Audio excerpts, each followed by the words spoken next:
So, I first open flipping book and start a new project from scratch. I'm not using a template because I want full control over the design. Right now, I'm thinking about creating something clean and modern. I'm choosing a blank layout so I can build everything step by step.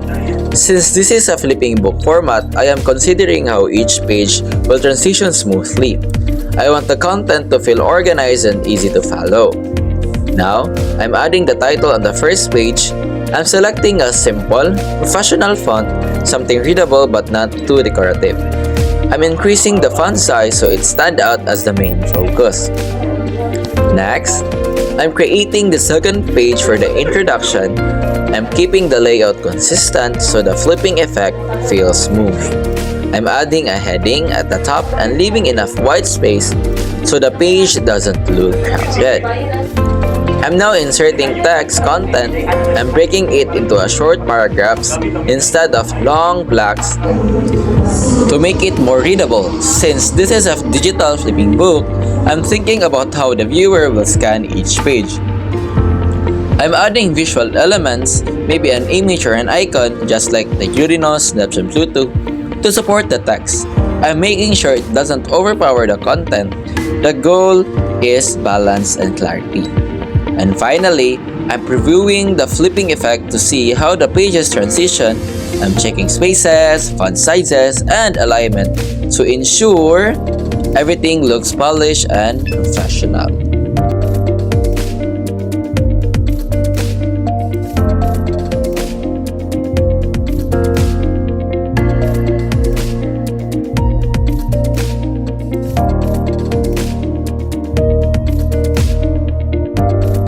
Together and made compact, and the sun form at the center, planets form from leftover materials.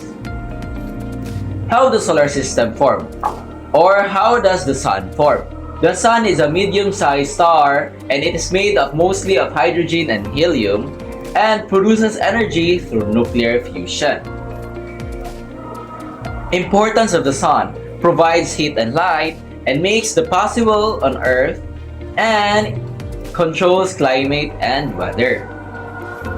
The 8 planets, we have Mercury, Venus, and Earth, Mars, Jupiter, Saturn, Uranus, Neptune, Pluto, and that is our 8th planet. The 2 main types of planets, we have the terrestrial rocky planets, Mercury, Venus, and Earth, and the gas and ice giants, Jupiter, Saturn, the gas giants, and Uranus, Neptune, the ice giant. Mercury. It is the closest to the sun and is the smallest planet and no atmosphere to trap heat. So hottest planet is the Venus. It is because it's made of thick carbon dioxide atmospheres and spins backward compared to the most planets. Earth. Only known planet with life, and this is where we live. And it is protected by atmospheric and magnetic field. Earth's moon. Earth has one natural satellite. It causes tides and formed about 4.5 billion years ago. Mars. Known as the red planet and has polar ice caps, scientists search for signs of past life in Mars. The asteroid belt. Located between Mars and Jupiter, contains rocky bodies. Largest object is Ceres, a dwarf planet. And this is the asteroid belt. Jupiter, the largest planet in the solar system, has over 90 known moons, and great red spot is a giant storm. So kanisha, this is a giant storm, this red spot here. Saturn, famous for its ring system, this one, and less dense than water, has many moons including Titan. Uranus rotates on its side 98 degrees tilt blue-green due to methane gas and has thin rings. Neptune, hardest planet and the strongest winds in solar system, and it is deep blue in color. Dwarf planets: Pluto, Ceres, Eris, Haumea, Makemake, and the smaller than regular planets. Moons: over 200 known moons in the solar system. One of them is Luna, or the Earth's moon.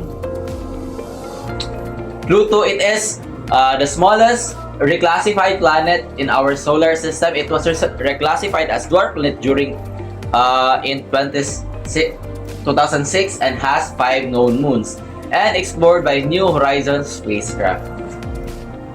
Comets made of ice and dust and come from Kuiper Belt and Oort cloud. Meteoroids, meteors, and meteors. Now, what's the difference between the three? When we say meteoroid, it is in space. When we say meteor, it is burning in atmosphere, and meteorite when it reaches Earth. So the Kuiper Belt and Oort cloud. Kuiper Belt beyond Neptune and Oort cloud farthest region, source of many comets in our solar system. And space exploration. Space telescopes, Hubble James Webb, space probes Voyager 1 and 2, and human missions to the Moon and Mars, which is the first man on the Moon is Neil Armstrong. And conclusion, the solar system is vast and complex, and scientists continue to explore and discover, and many mysteries still remain. Thank you and good day.